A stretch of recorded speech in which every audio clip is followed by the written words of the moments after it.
rolling. All right, hey everybody, Kolby here. We are on the first episode of Live on the Bus.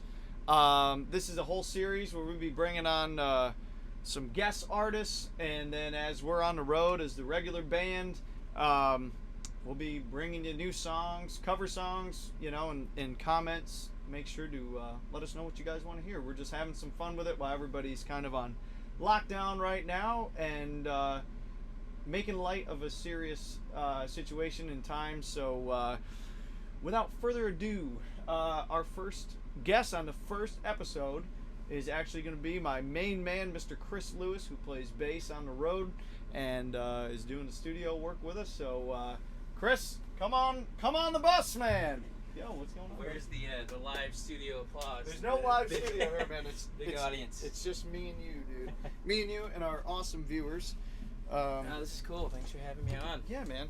So basically, like, I was. So you just got a bass laying around here.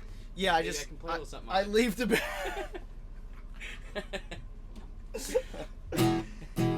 We like to keep it right there in the aisle. There's nowhere else for it. Yeah, if it's just there, I might as well play it. What the heck? Pick it up and go. And yeah, man, I appreciate it. So I was just saying that basically we're going to be having all sorts of different people on, and it's kind of jamming songs and whatnot. And I thought, since we just wrote this song not that long ago, the Can't Get Over You tune. Yeah. We'll just make it up and play. Okay. 1, 2, 3.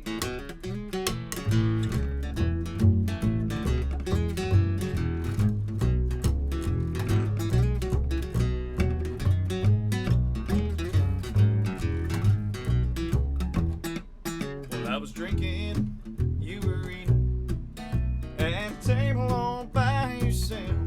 You looked my way, and I was nervous till I drank half the shelf. You shook the floor, so I made a move. If you were the earth, girl, I was your moon. You wanted to leave, I said I've got a bed for two. There ain't no getting round, no getting through. Got 'em so way down that I can't even move. I'm hungry for more, and I'm sure you want to. Spending all my time thinking, what am I gonna do? There ain't no getting over you. If I was a pond, you'd be the sea. Girl, I'm out to nothing when you're next to me. So much to you, I have to be blind not to see. Just when I think love's a quitter, baby, you prove me wrong and you get bigger and bigger. I have a lot, but if you added it up, girl, you'd be the winner. Trying to remember, there's no getting round, no getting through. Got 'em so way down that I can't even move. I'm hungry for more, and I'm sure you want to. Spending all my time thinking, what am I gonna do, girl? There ain't no getting over you. Whoa. Yeah.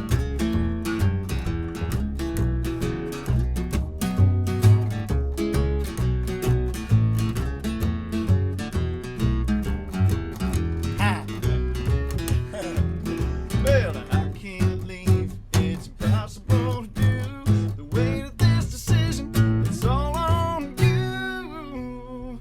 Well, there ain't no getting round, no getting through. Got 'em so way down that I can't even move. Nice. Hungry for more, I'm sure you are too. Spending all my time thinking, what am I gonna do, girl? There ain't no getting over you. Oh, I don't know what to do. There ain't no getting over you.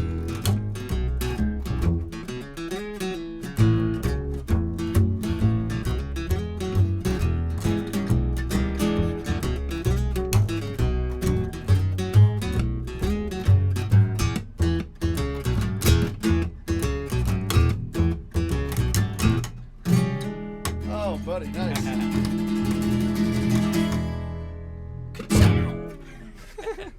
just needed that. I want this show or this like series to be exactly. We sit, we hang, we play a couple songs, and like, I don't want it doctored up. If you miss a note, if you do it, you know what I mean. It is what it is. I like that no one's really doing that natural. Right, yeah, because every time it's where you covered can up. Kind of talk in the songs. Right, yeah. Who cares? You know what I mean? And the idea is we're literally letting people into what we do hanging. Yeah. You know what I mean? And that's, just kind of being transparent. Yeah. It's a big word for my vocabulary. Transparent's not that big a word. But for translucent. That's a bigger word. Okay, sure. But translucent is a little different. I think transparent means. I was going to say. So transparent is like your windshield is transparent. Oh. Translucent is like the glass in a shower, where like right, you can yes. see through it, but you can't see. It's milky. Clearly. Yeah, or milky. Something. Yeah, milky. Milky. Say milk. Milk. Are you saying milk or milk? No, I'm saying milk. Milk. Like, you say it with M-I-L-K. Milk. Milk. Now you're saying milk. See, that's what everybody says. And people tell you say milk? Yeah, Taylor says it all the time. Yeah. He goes, "Oh, you say," and he goes, "milk." But but he says "oil" instead of oil. Well, what's the funny part? You can't trust anything he says. Oh, poor Taylor. We shouldn't. He'll probably be watching, but he'll probably be here soon. Yeah. He goes. See, that's my thing. If you can say. Well, I guess I can't say this because never mind. I'm being a hypocrite because I can say milk, but it feels so weird to me. Yeah. I've said milk my entire life, like a glass of milk. I knew a girl when I was in high school who instead of movie, she called it a movie. Oh, that's bad. Let's go see a movie. Oh. or was she would from like the city and it was like I'm like, pretty sure she was born and raised in California in Modesto where I'm from. Movie. And she would also say like, and I think this is one is a little more common. Like instead of wash, they add an R in there. Wash. Yeah. So she'd say a washcloth. That's where was she? She was from.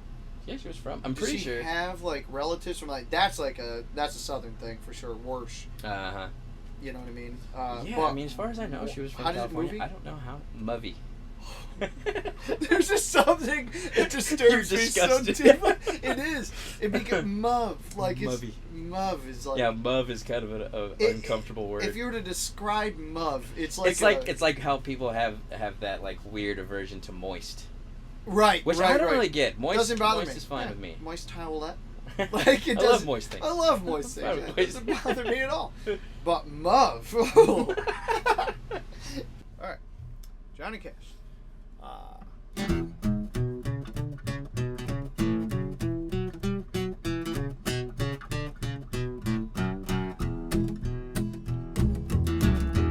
That'll work.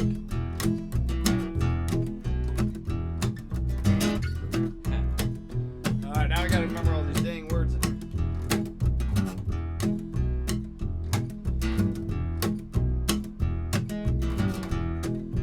There we go.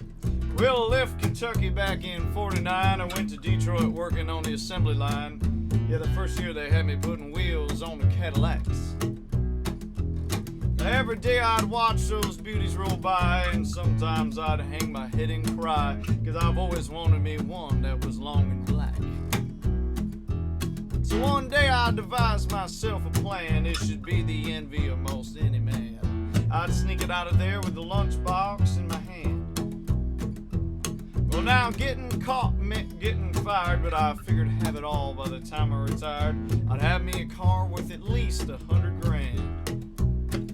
And I'd get it one piece at a time, and it wouldn't cost me a dime. You know it's me when I come through your town. I'm gonna ride around in style. I'm gonna drive everybody wild, 'cause I'll have the only one there is around. But on the very next day when I punched in with my big lunchbox and some help from my friends, I left that day with a lunchbox full of gears. I never considered myself a thief and figured GM wouldn't miss that one little piece, especially if I'd strung it out over several years. Well, the first day I got got me a fuel pump, and the next day I got me an engine in a trunk. Then I got me a transmission and all that chrome.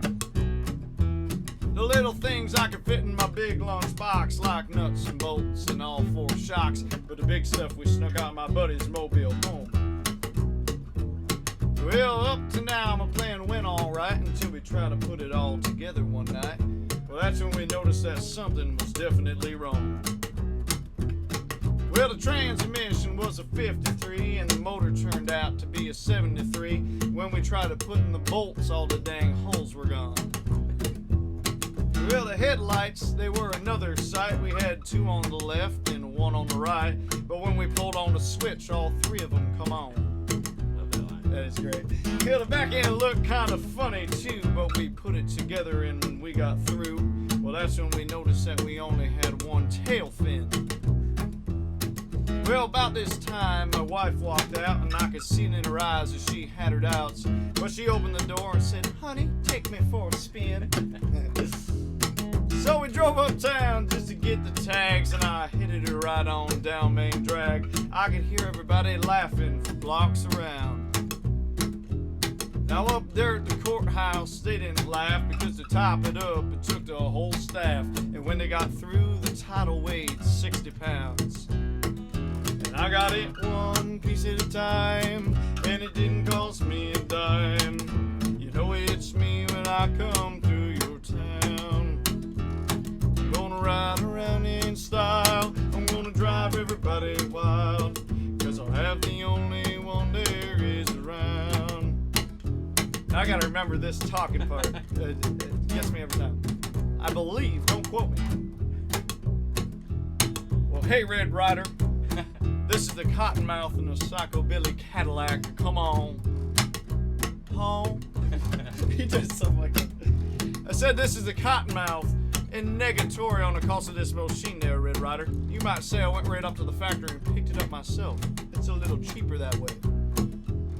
Well, son, what model is it? Here we go, boys. Well, it's a 49, 50, 51, 52, 53, 54, 55, 56, 57, 58, 59 automobile. It's a 60, 61, 62, 63, 64, 65, 66, 67, 68, 69, 70 automobile. Woo! Man! Oh, yes, I love that. Dude, I'm amazed. Today, I have slept for 3 hours. And I feel great. Like, Yeah. There were a couple times that I, like, playing, I was getting zony, but, like, part of me wants to just see how long I can go. Like, I just want to keep going. But anyway, back to the show thing. That is kind of funny because like during this whole quarantine, now everybody is catching up on sleep, and now you're. I know. I'm like, I'm gonna drain it as low as I can. Yeah, I used to play with this drummer who was just like, I mean, he was a total rock drummer, and he would just hammer the cymbals and crash. And he was a good drummer, like very technically proficient. Right. But so loud. Just like, yeah. loud. It is funny because I've seen that go 2 ways. It's like, I've never seen anybody in the middle. It's like you're either really good and you play loud, or you have no idea what you're doing and you're playing really loud. Like, right. You know what I mean? Yeah. Because there was this blues drummer back in New York, and I don't know, I believe their name were the Redding Brothers. They were great. It was the drummer and the guitar player were. I could be way off on the name, but I think that's what it was. They were brothers, and I think they just hired out a bass player, friend or something. I don't know. That drummer hit really hard, but he was so good. And the other brothers, great guitar player. Like, they were loud, but they were good loud. Yeah. You know what I mean? Like, yeah. And he played for some big names, I believe. Like, he had played for some bigger.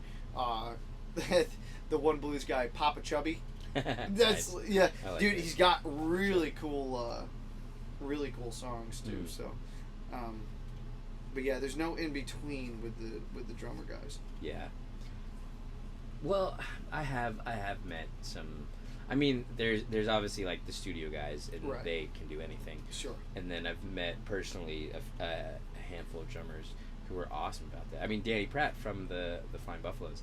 He's great about that. He can really, but just dynamics. Dynamics, yeah. He can bring it down and then just like melt your face and then come back. And that to me, that's when you're beginning to master the craft, or you have mastered the craft. You know what I mean? Like when, because it seems like that's not a lot of, and maybe they do. I can't really speak for this, but lessons and things. You know, it's all. I mean, obviously, you need to know how to play the instrument, but then like, one of the biggest things I think is be able to adapt and find your place in the mix. Yeah, because you're ruining the show if you're. Right. I've had guys who have played with me, and like you do a sound check, then they're adjusting their amps and they're doing stuff that they're well, it's. I remember I can't hear. It's like but you're ruining us as a group. It's not just. Yeah. You know what I mean? Like I remember I was talking to a guitar player once, and I was like, I feel like I always play, and when like we'll sound check, and I always ask for a little more, and then when we start to play, it's just never like I can never really hear myself. It's not loud enough. Right. And then the guitar player was like, oh, you just like if you have a volume pedal or your volume knob, like turn it down and sound check like that, and then that way you can turn it up. And I was like, oh, that's so shady. That's exactly and that's the problem. And a lot of guys do that. Just don't. And for me, it's kind of like there's a difference between that's like a level, and then there's like pro. Yeah. Where like you sound check, and granted, even when we do stuff, and by pro I don't mean the best thing there ever was. It's just in understanding what the sound check is for. Like the idea is so everybody is can hear and perform the best they can. Yeah. And every situation obviously is going to be different, but like, it's amazing how many guys do that. And then and even us, like, you will, like, that first song at a sound check with nobody there, and then when it's the show and you're playing, you're strumming harder, you're playing hard, like, it is going to change, and it takes those couple of songs to dial in. So I think that's probably along everybody's line until you've been out on the tour for 5 dates and you're used to the adrenaline and it's saved out on the boards and stuff. One issue that I've had a couple times is like because of the in-ears and the isolation with my ears, I don't really know what the stage volume is like. And I was playing on Broadway, and after the show, the sound guy came up and he was like, "Hey, you sound great, man." I was like, "Oh, thank you so much." Or no, I think actually I asked him like, "Hey, did it sound okay?" Or like, was I good? And he was like, "Well, you run a little hotter than some of the other bass players." Oh. And I was like, "Oh man, like should have said something. You should have told me. I don't need the amp at all. I'm just in my ears. You just tell me where you want it, and I'm fine with that. Like I can, Well, it's funny that there are guys who get offended. I had a bass player that would get straight up offended. It's kind of like, I get you need to be comfortable. It's got to feel good to you, but at the same time, you're a band, and you're trying to sound the best, and every venue's different, and you just compromise, I guess, is really what it comes down to. So it's like, man, what are you doing? Slamming, you know what I mean, the front end, or getting pissed. Right. I mean, I had a dude literally get so mad that he wouldn't, for the encore, he didn't come back on the stage. I'm not going to mention names in case Taylor. Come on. And he played back. No, but this really did happen. I was like, that's crazy, dude. Come on, man. Yeah. That's just it's played from backstage. Right. That's ridiculous. It just mad about because the sound guy told him to turn it down. It's like.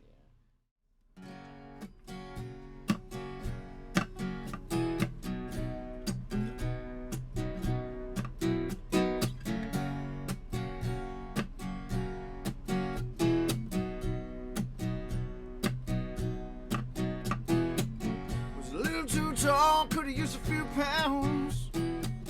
Tight pants, pants on me now. So I was a long and bitter. Here you go, guys. Change my words. Sports on the road, sitting whip high. Nice, buddy. You got it good. Well, from and high, yeah. I passed cornfields with the woods got heavy. Out in the back seat of my 60 Chevy. 60? Working on mysteries without any clue.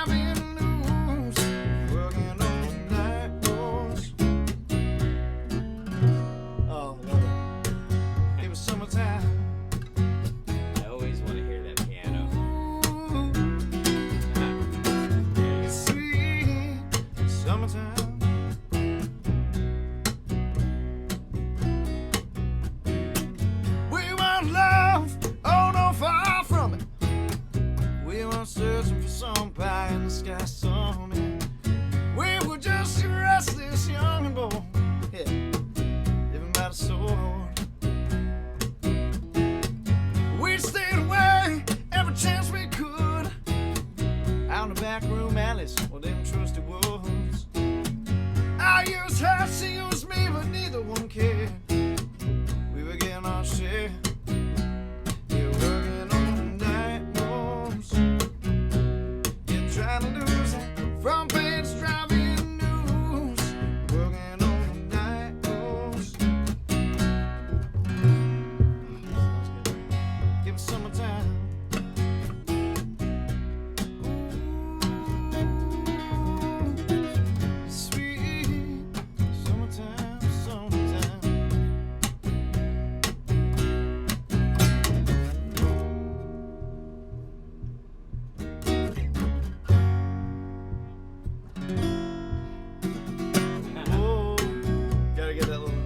This is where I feel like the old wonder. Yeah, exactly. Just a little wind. Yeah. Yeah, we felt the lightning. We waited on the thunder. Yeah, we waited on the thunder. Oh my God!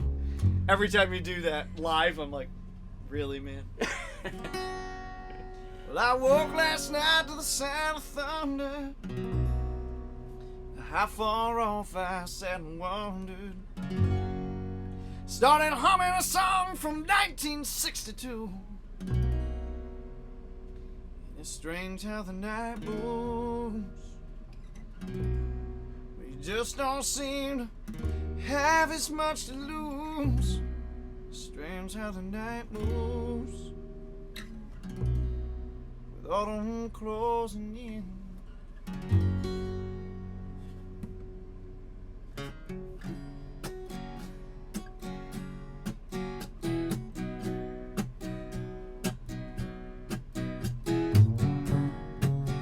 There it is, nice.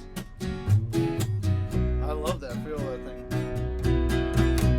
Yeah, night moves.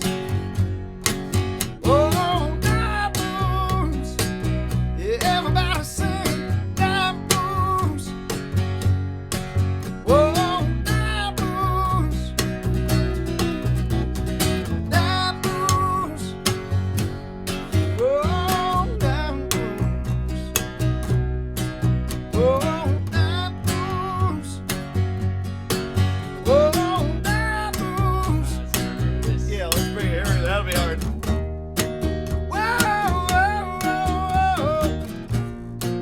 Yeah, yeah, yeah, yeah. Yeah. Whoa, whoa. Nice, buddy. All Oh, right. yeah, you made it through that. Yeah. I was wondering because I was like, when we get to that part, I'm like, that's gonna be weird on Yeah. that thing. Funny how many times you go to a venue and the sound guy they have there, the sound person they have there, Right. is upset that you brought your own sound person. I know, and it's kind of like they know the show. Yeah. The idea, aren't we all here to have the best show possible? And for me, that just really says, and I am comfortable to say this because we get screwed over at venues because of these people. That is amateur to a pro running, people who want to do business and who want to make a great show, not just set up and play and call it a day and it was all right, we got through it. Like, that doesn't work for me, and you know that. I hate that. Yeah. Because it's just like, it's not good for anybody, you know? I want to have the best performance and the people are coming back and it's good for everybody, but it is weird, man. We had a guy and I've never had, like, since we've toured with Kirk as our sound guy, I've never had so many people compliment on how good it sounds. Right, yeah. And isn't that pretty important when your whole job, our jobs, revolve around the sound? Yeah, Like, it's pretty important you sound good. Like, I was literally on the phone with a record company, which I won't name anybody at this point, but they had an artist that we're doing a show with, and this happens all the time. It's pretty normal, but I just thought it was funny, as obviously we're independent. We don't, you know, we're doing our own thing and different than quite a few people. But I was like, and these artists that we're playing with are like, they should be along their way as far as, you know, should have a sound guy. They probably got it in the budget. Like, they're good to go. But they don't travel with one. And I just thought at that level to not you're selling music. Like, you're playing, like, don't you want to sound? I mean, there's a chance that you could run into a guy like Kirk that's going to take care of you and do his job because he's good at what he does. Yeah. But then there's the other guy who's drunk, high, is... Also Kirk. Also, but he's damn good. Yeah. But really, I mean, it's funny. And they show up, and then these guys are like pissed that they're there. Yeah. And it's like, what are you doing? I mean, music is supposed to be enjoyable. It's like, so many people get it wrong, but that's why I'm really thankful where we're at as far as what we do, and we're just doing our own thing, And I think it's going to take time for people to understand, because the average person that, if you just listen to music is music. But we really, and it's not that our music's crazy different, it's just, which we have our own niche now, I feel we're getting there, but just the way we're operating, you know what I mean, is just way different than, but I think it takes that to change things, and hopefully it'll inspire other people to start doing it, and then it's a whole new way of doing it. It's a cool time, I think, in like country music right now, because there's like it's kind of like I know a lot of people talk bad about pop country and stuff, but like it's fine that pop country exists. That's the thing, because I don't ever want anybody to think these people are good at what they do. Obviously, if you're on the radio selling all these things, like, you're doing something right there. My thing that bugs me, and I don't mean to cut you off, but I just found a spot to chime in. There's a horrible host to just cut off the guest and just come in. But like, my thing that bugs me is like, I don't like being compared to that. That's not what I'm doing. I'm not asking for radio play. I'm not asking for, you know what I mean? Like, if that makes sense. But anyway, sorry. You were saying in this time of country music. Yeah, like I think a lot of people have this idea that country music was one thing and now it's another thing. Right. I think there's room for it to still be what it was and just have more branches, Right. Kind of. Yeah. I remember seeing a documentary on metal once. Okay. And he talked all about like Black Sabbath and Dio and even Metallica. He's and like all from these Cortland, people. New York, by the way. Is it really? Really close, huh? Yeah. So I can't. Cortland, Ithaca, somewhere. Yeah, like really close. Oh, that's cool. But I remember he showed like sort of the metal family tree, and I don't remember where it started, where he in this documentary where he was saying it started from, but it was just like all the different types of metal: thrash metal, black metal, death metal, all kind of punk metal, like all this different stuff. And I think country could kind of could kind of have that, because there seems like there's this idea that like there is outlaw country, old school, and then I feel like it's old school country, rock country, where we're a little more in, and then just pop country. Yeah. Right. And bluegrass is kind of like the cousin. Which is kind of weird, because that's like that's where it originated from. Right, and I love. Would you say it's bluegrass in the blues? Right. I mean, a lot of what people are like, that's country music. Like, if you added a little swing to it and walk those notes, right? Yeah. You're playing a blues song, right? Yeah. I mean, would you say that? I mean, that's how I've always thought about it. Yeah, I mean that makes sense. And then blues and rock and like that's how they're all kind of. And we're very. I would say as a sound, we're bluesy rock country. Yeah. You know what I mean? We're kind of. Sure. But that's what I listen to. Like that's my thing. You know what I mean? Well, and that's why it's cool with the sort of new sound you're going for, is that it is what you grew up listening to. Exactly. Where before I was just influenced, and it was all for a reason. I believe everything happens for a reason. Yeah. I don't know what it was exactly now. I guess really it led me to this. I had to go through that, that song Kicking Back. Right. Nobody listening to this, go listen. Do not listen to this. Tear it down from your son. Yeah. But really, it's almost embarrassing. That's kind of like your when you get older and then you look back at like your junior high photos. And you're like, oh, I was such an awkward, weird braces kid. And the like whatever. Yeah, exactly. But it was a growing thing. So at the same time, But what it really, not only for growing, but like, I think it was the influence of this. I didn't know at the time first moving here. Isn't that sweet? That is cool. I don't know. Screensaver. I've never seen that. I hope we're still tracking. Well, whoops, sorry, dude. While we're here, let's see. Oh, shnikey. I imagine it keeps on going.